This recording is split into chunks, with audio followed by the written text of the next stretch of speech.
So I'm going to talk for a minute about the difference between a group and a mastermind. So group coaching is typical for everything that's not business. Mastermind is usually business, usually.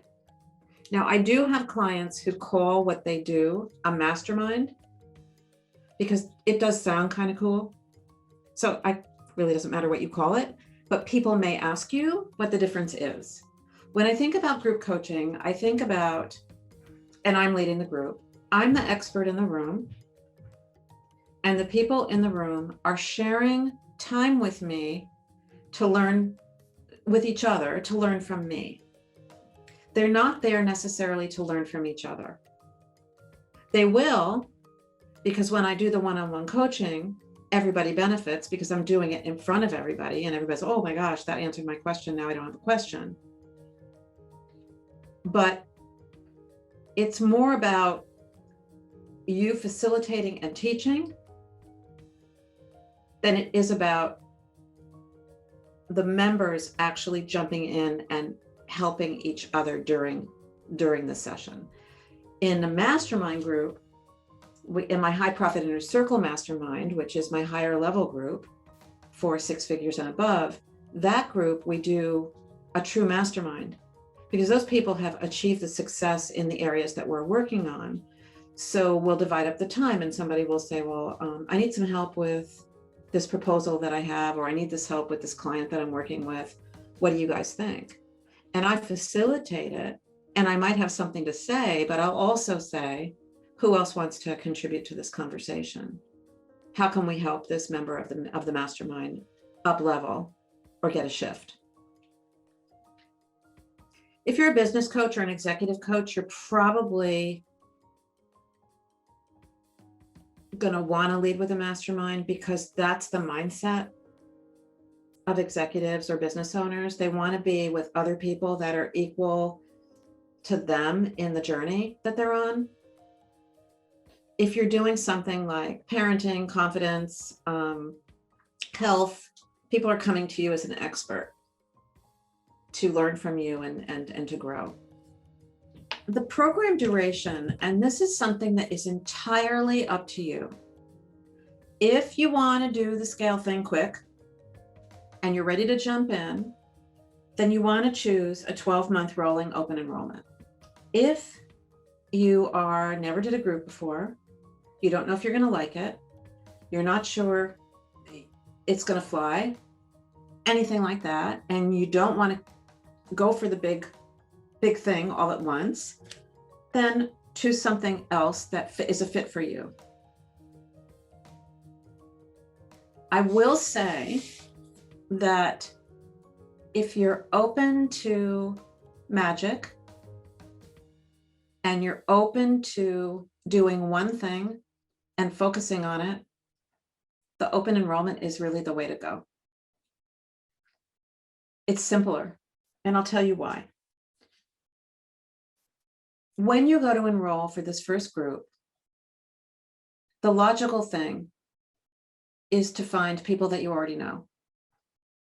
Clients that told you no when you tried to make an offer before, people that you know in your world. Hey, I've got a pilot going on. Would you like to join it?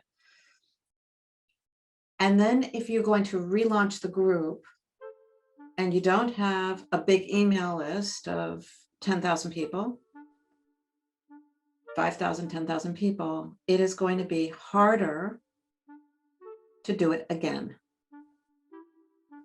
So if you choose what I call the sprint, which is fill it up fast with about 10 people, and then rest, and then find a couple of people a month to add to it, help more people, and you also make more money. Versus starting and stopping, starting and stopping, starting and stopping. How do I know this? Because I used to do that.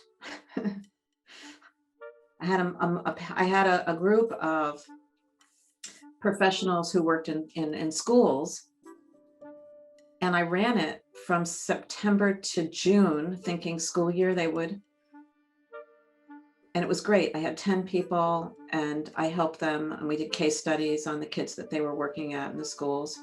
They were social workers and psychologists and OTs and PTs. It was really fun.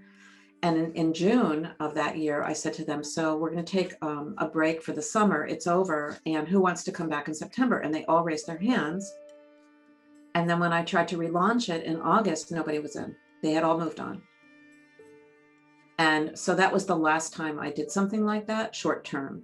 Now, if you're going to do a course, and here's the other distinction, sometimes when I teach this, people get very confused and they're like, well, I'll just do a course.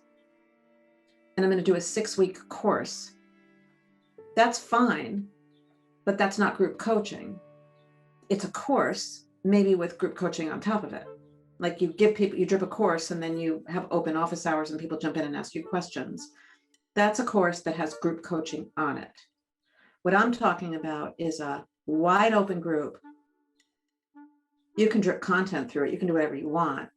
That just gets deeper and deeper and deeper with the people that you're with.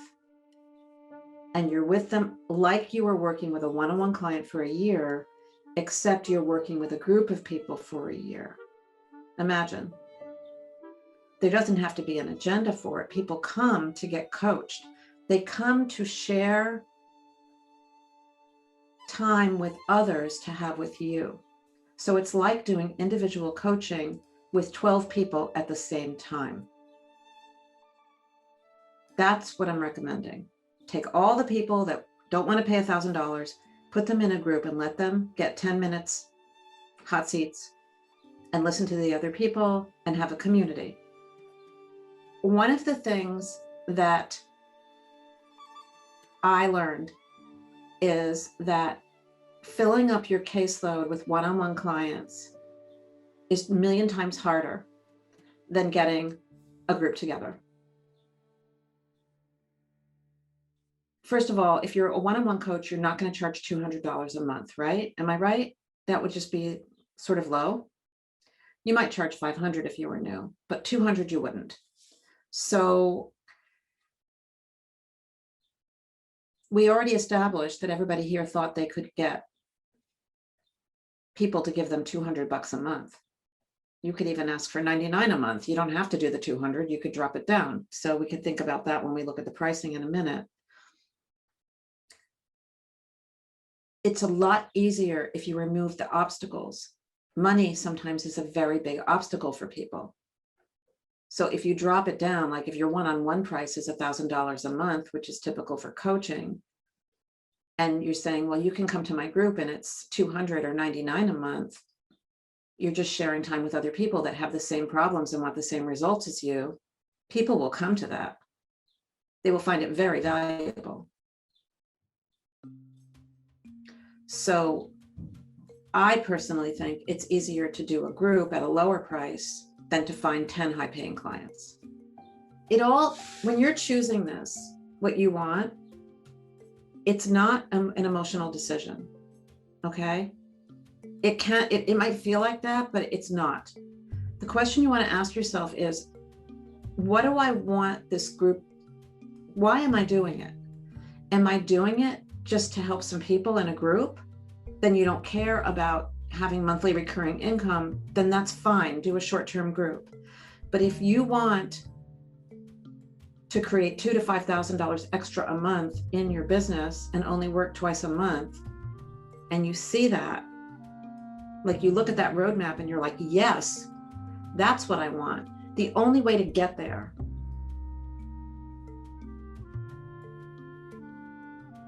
without spending buku money is to do it yourself with a group and then keep adding people to it. Where are you meeting?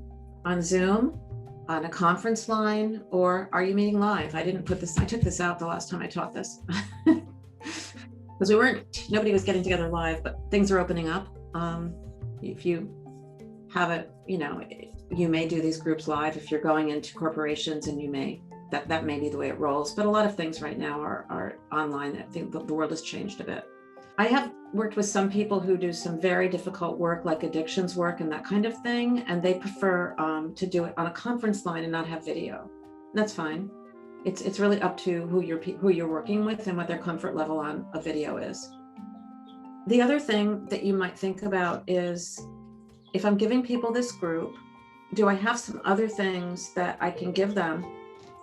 You can call them bonuses, or you can just call them, you also get my book, you also get this course I made, you also get a 30-minute call with me to kick off the program. You also get 15-minute laser coaching with me once a month to have a one-on-one experience. They can be tangibles, and they can also be extra time with you to make your program a little more bulky and more appealing. You could add in some bonuses. It's not necessary.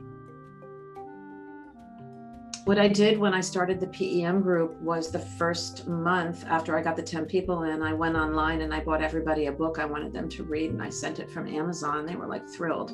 That's all I did. I didn't have anything because there was nothing. The business was zero. Remember, I didn't have a business with business coaching. I had the parenting coach with tons of content, but this one I had nothing. So everything I was making it while I was building the group. So I had nothing, no bonuses to give them. So I bought them a book. I didn't even have my own book. So I bought them a book that I thought they should read. So you can do whatever you want to do, but make people feel a little special.